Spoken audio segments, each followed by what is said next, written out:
Welcome once again to our commerce classroom. In this session, we will discuss about Indian Accounting Standard 17, Ind AS 17, leases. Ind AS 17, leases.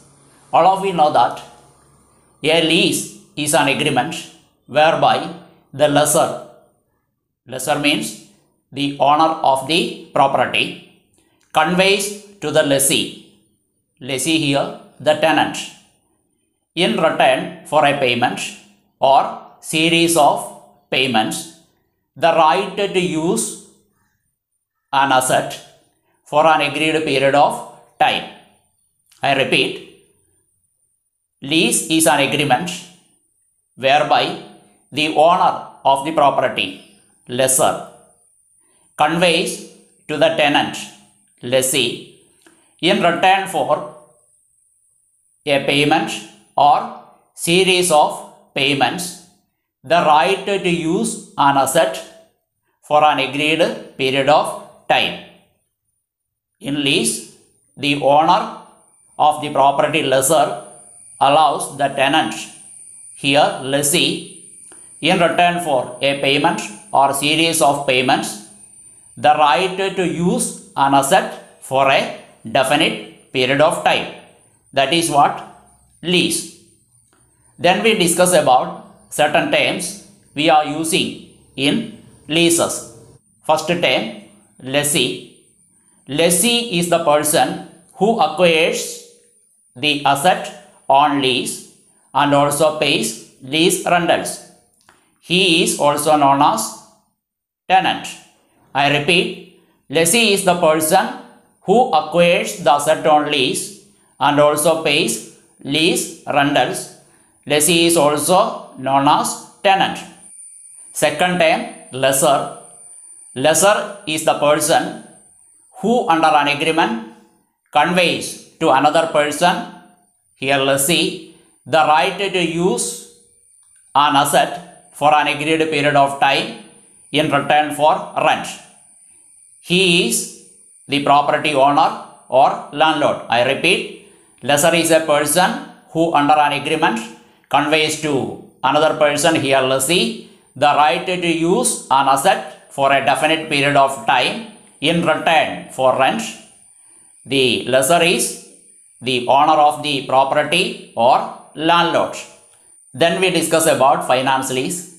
Finance lease is a lease that transfers substantially all the risks and rewards incidental to ownership of an asset. Here risk includes the possibilities of losses from idle capacity or technological obsolescence and variation in return because of changing economic conditions. Then rewards may be represented by an expectation of profitable operation over the economic life of an asset and gain from appreciation in the value or realization of residual value. Another term, operating lease. An operating lease is a lease other than a financial lease. I repeat, operating lease is a lease other than a financial lease. Then we discuss about non-cancellable lease. A non-cancellable lease is a lease that is cancellable only upon the occurrence of some remote contingency or with the permission of the lessor, or if the lessee enters into a new lease for the same or equivalent asset with the same lessor, or upon payment by the lessee of such additional amount that at the inception of lease. In case of non-cancellable lease, continuation of lease is reasonably certain. Then another term, the commencement of the lease term. The commencement of the lease term. The commencement of the lease term is the date from which the lessee is entitled to exercise his right to use the leased asset. I repeat, the commencement of the lease term is the date from which the lessee is entitled to exercise his right to use the leased asset. It is the date of initial recognition of the lease, that is, the recognition of the assets, liabilities, income or expenses resulting from the lease as appropriate. Then another term, lease term. Lease term. The lease term is the non-cancellable period for which the lessee has contracted to lease the asset together with any further terms for which the lessee has the option to continue to lease the asset with or without further payment. When at the inception of the lease, it is reasonably certain that the lessee will exercise the option. I repeat, the lease term is the non-cancellable period for which the lessee has contracted to lease the asset together with any further terms for which the lessee has the option to continue to the lease asset with or without further payment. When at the inception of the lease, it is reasonably certain that the lessee will exercise the option. Then we discuss about minimum lease payments. Minimum lease payments. The minimum lease payments are the payments over the lease term that the lessee is or can be required to make, excluding contingent rent, costs of services and taxes to be paid by and reimbursed to the lessor.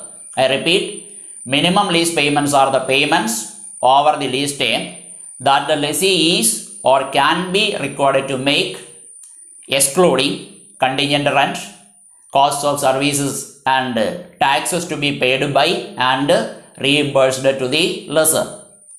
Then another term, fair value. Fair value. Fair value is the amount for which an asset could be exchanged or liability settled between knowledgeable, willing parties in an arm's length transaction. I repeat, fair value is the amount for which an asset could be exchanged or liability settled between knowledgeable, willing parties in an arm's length transaction. Then we discuss about economic life. Economic life. Economic life is either the period over which an asset is expected to be economically usable by one or more users. I repeat, economic life is either, firstly, the period over which an asset is expected to be economically usable by one or more users, or the number of production or similar units expected to be obtained from the asset by one or more users, or the number of production or similar units expected to be obtained from the asset by one or more users. Then another time, guaranteed residual value. Guaranteed residual value. Guaranteed residual value is, from the point of view of lessee, that part of the residual value that is guaranteed by lessee or by a party related to the lessee. The amount of guarantee being the minimum amount that could in any event becomes payable. I repeat, guaranteed residual value from the point of view of lessee, that part of residual value that is guaranteed by the lessee or by a party related to lessee. That guaranteed residual value is the amount of guarantee being the minimum amount that could in any event becomes payable. And guaranteed residual value from the point of view of lessor. For a lessor, that part of residual value that is guaranteed by the lessee. That part of residual value that is guaranteed by the lessee or by a third party unrelated to the lessor, or by a third party unrelated to the lessor that is financially capable of discharging the obligation under the guarantee. I repeat, guaranteed residual value from the point of view of lessor, that part of residual value that is guaranteed by the lessee or by third party unrelated to the lessor that is financially capable of discharging the obligations under the guarantee. Then another term, unguaranteed residual value. Unguaranteed residual value. Unguaranteed residual value is that portion of residual value of the leased assets, the realization of which by the lessor is not assured or guaranteed solely by party related to the lessor. I repeat, unguaranteed residual value is that portion of residual value of leased asset, the realization of which by the lessor is not assured or guaranteed solely by a party related to the lessor. Then we discuss about gross investment in the lease. Gross investment in the lease. Gross investment in the lease is the aggregate of the minimum lease payments receivable by a lessor under a finance lease and any unguaranteed residual value accruing to the lessor. I repeat, gross investment in the lease is the aggregate of the minimum lease payments receivable by the lessor under a finance lease and any unguaranteed residual value accruing to the lessor. Then another term, net investment in the lease. Net investment in the lease. Net investment in the lease is the gross investment in the lease discounted at the interest rate implicit in the lease. Then another term, unearned finance income. Unearned finance income. Unearned finance income is the difference between the gross investment in the lease and net investment in the lease. Unearned finance income is equal to gross investment in the lease minus net investment in the lease. Then we discuss about contingent rent. Contingent rent.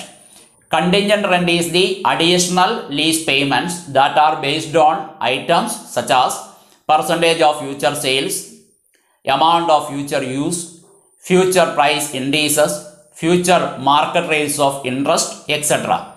Then we discuss about advantages of leasing. Advantages of leasing. The first advantage is this. The biggest advantage of leasing is that cash outflow or payments related to leasing are spread over several years. The biggest advantage of leasing is that cash outflow or payments related to leasing are spread out over several years. So, the firm can escape from the burden of one-time significant cash payment. This is the first advantage of leasing. Then, second advantage of leasing is this. Leasing expense or lease payments are considered as operating expenses and tax deductible.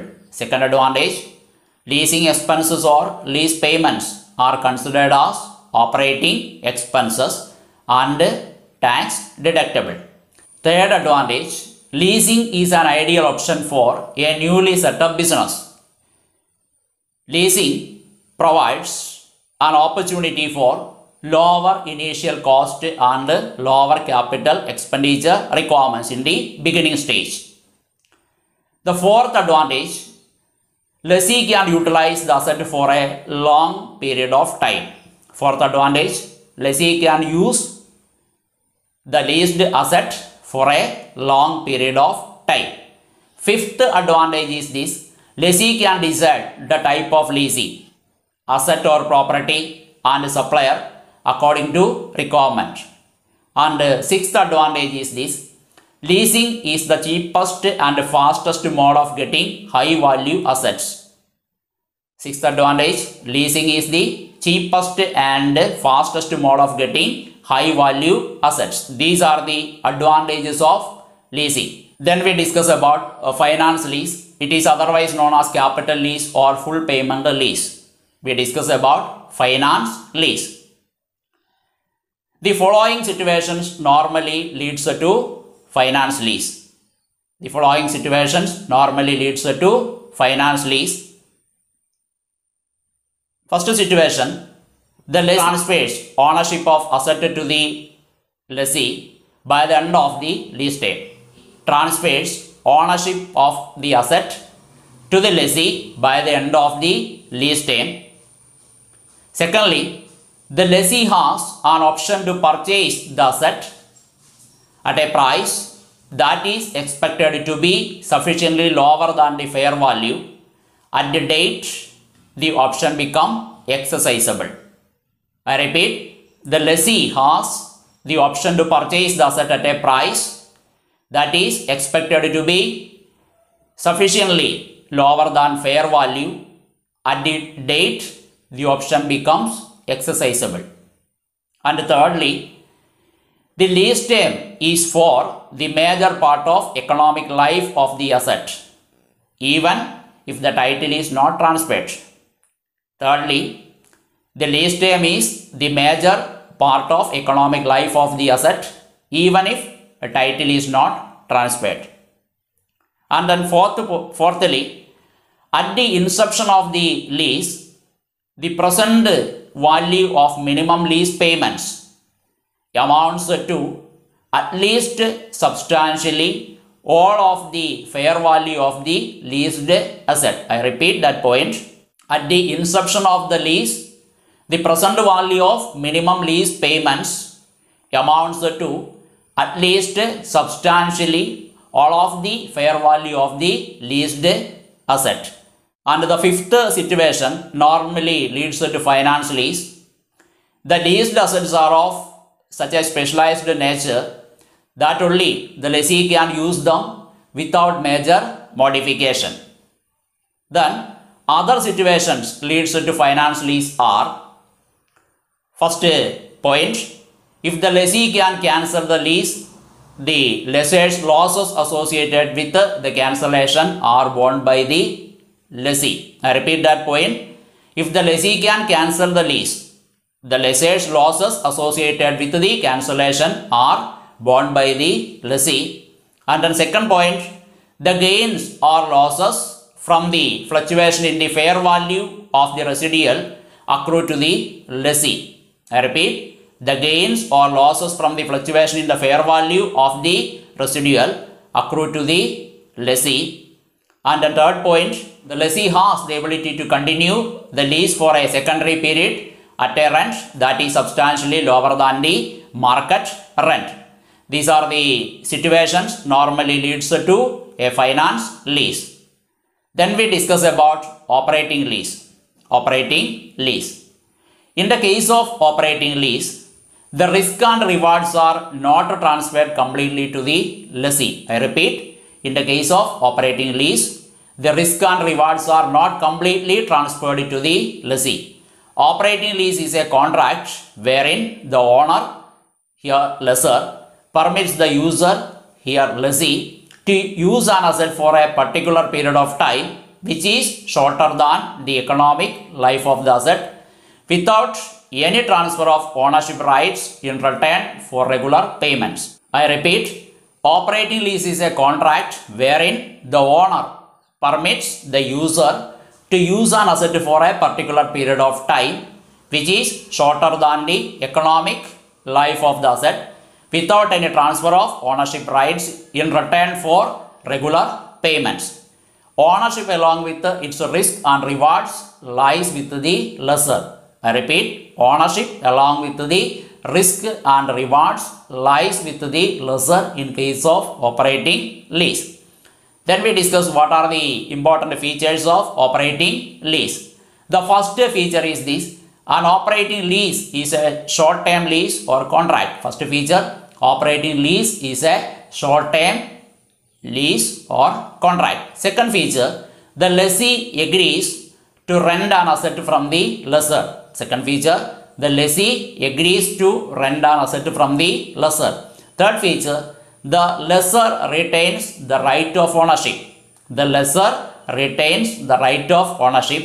And the fourth feature of operating lease is this: operating leases are also cancelable. Operating leases are also cancelable. These are the features of operating lease. Then we discuss about sale and leaseback and direct lease. Sale and leaseback and direct lease. In the arrangement of sale and leaseback, the lessee sells his asset to the lessor with an advanced agreement of leasing back to the lessee for a fixed lease rental per period.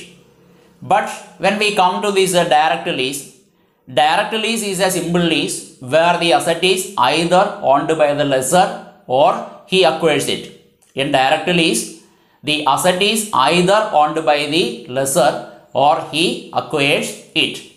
Then we discuss about the differences between finance lease and operating lease. Differences between finance lease and operating lease.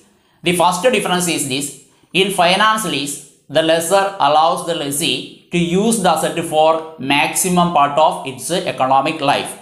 The lessor allows the lessee to use the asset for maximum part of its economic life. In operating lease, the lessor allows the lessee to use the asset for a term lesser than economic life. In operating lease, the lessor allows lessee to use an asset for a term lesser than economic life. Second difference is this. In finance lease, it is actually a loan arrangement. Finance lease is a loan arrangement. Operating lease is a rental agreement. Operating lease is a rental agreement. This is the second difference between this finance lease and operating lease. The third difference is this. In finance lease, risk and rewards are transferred from lessor to the lessee with the transfer of asset. The risk and rewards are transferred from lessor to lessee with the transfer of asset. In operating lease, the risk and rewards doesn't transfer from lessor to lessee with the transfer of asset. In operating lease, the risk and rewards doesn't transfer from lessor to lessee with the transfer of asset. The fourth difference between finance lease and operating lease is this. In finance lease, cancellation of lease is possible only on the happening of certain specified event. In finance lease, cancellation of lease is possible only on the happening of certain specified event. In operating lease, cancellation of lease can be done. In operating lease, cancellation of lease can be done. Fifth difference is this. In finance lease, the depreciation and financial charges are allowable as deduction to the lessee. In finance lease, the depreciation and financial charges are allowable as deduction to the lessee. In operating lease, lease rent is allowable as deduction to the lessee. Sixth difference is this. In a financial lease, cost of repair and maintenance are to be borne by the lessee. In a financial lease, the cost of repair and maintenance of assets are to be borne by the lessee. In operating lease, cost of repair and maintenance are to be borne by the lessor. The cost of repair and maintenance are to be borne by the lessor in case of this operating lease. Seventh difference between financial lease and operating lease is this. The financial lease contains an option where the lessee can purchase the equipment at a price less than the fair market value. I repeat, in financial lease, it contains a provision or option where the lessee can purchase the equipment at a price less than fair market value. In operating lease, no such option is available. These are the differences between financial lease and operating lease. Then we discuss about scope of Ind AS 17. Scope of Ind AS 17. This standard shall be applied in accounting for all leases other than, I repeat, this standard shall be applied in accounting for all leases other than leases to explore for or use minerals, oil, natural gas and similar non-regenerative resources, and licensing agreements for such items as motion picture films, video recording, plays, manuscripts, patents and copyrights. However, this standard shall not be applied as a basis of measurement for property held by lessee, that is accounted for an investment property, Ind AS 40 investment property, Investment property provided by lessors under operating lease, Ind AS 40 investment property. Biological assets held by lessee under finance lease, Ind AS 41 agriculture, or biological assets provided by lessors under operating lease, AS 41 agriculture. I think the topics explained here is clear for all of you. We will meet again. Till then, goodbye.